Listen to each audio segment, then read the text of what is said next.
আসসালামু আলাইকুম, সবাই কেমন আছেন? আমি সোনিয়া আফরিন চলে এসেছি নতুন একটি ভিডিও নিয়ে। আজকে আমি আপনাদের সাথে শেয়ার করব ছোট ইলিশ মাছ সাথে কচুরমুখী।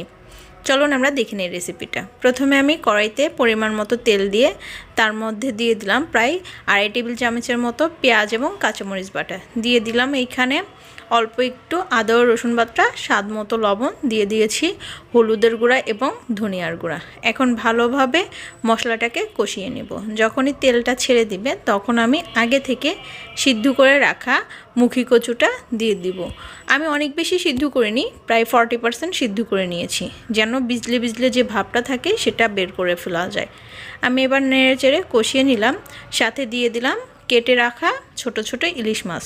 আমি এইখানে 2টা মাছ নিয়েছি, কারণ বাসায় মানুষের সংখ্যা কম ছিল, এর জন্য। আমি এবার ভালোভাবে মাছ এবং কচুরমুখীটা কষিয়ে নেব। দেখেন, যেহেতু আমি মাছটা কষিয়ে নিচ্ছি সেই জন্য আগেই দিয়ে দিয়েছি অল্প কয়েকটা কাঁচামরিচ, যেহেতু পেস্ট দিয়েছি এর জন্য। দিয়ে দিলাম এখানে অল্প একটু পানি। এবার এটাকে কষিয়ে নেব। যখন এটা কষানো হয়ে যাবে এবং নিচ দিয়ে হালকা লেগে যাবে তখন আমি এখানে ঝোলটা অ্যাড করে দিলাম। আমি এইখানে পরিমাণ মতো ঝোল অ্যাড করে দিয়েছি, আপনারা আপনাদের ইচ্ছা অনুসারে ঝোলটা অ্যাড করবেন। ঝোল দেওয়ার পর চুলার আঁচটা আমি সর্বোচ্চ বাড়িয়ে দিয়েছি। যখন এরকম বলক উঠে যাবে তখন উপর দিয়ে আমি ধনেপাতা দিয়ে দিব। চাইলে আপনারা এইখানে জিরা পাউডারটাও দিতে পারেন।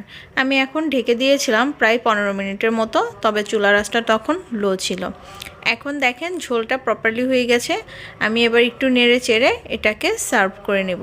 আপনারা চাইলে এরকমও রাখতে পারেন, তবে আমি আর একটু শুকিয়ে নিয়েছিলাম ঝোলটা, কারণ সবসময় ঝোল ঝোল খেতে ভালো লাগে। তারপর ওই দিনে আমি ঝোলটা একটু শুকনো করেছি। দেখেন আমার তরকারির ফাইনাল লুক কেমন হয়েছে কমেন্টসে জানাবেন, আর অবশ্যই বাসায় ট্রাই করবেন। এটা বেশি ঝোলও না, আবার অনেক বেশি শুকনাও না। এরকম কিন্তু কচুটা খেতে অনেক বেশি মজা লাগে। আপনারা অবশ্যই ট্রাই করবেন, আমার চ্যানেলটা অবশ্যই সাবস্ক্রাইব করবেন। আর সে পর্যন্ত সবাই ভালো থাকেন। আজকের মতো বিদায় নিচ্ছি, দেখা হবে নতুন কোনো ভিডিওতে ইনশাল্লাহ। আল্লাহ হাফেজ, আসসালামু আলাইকুম।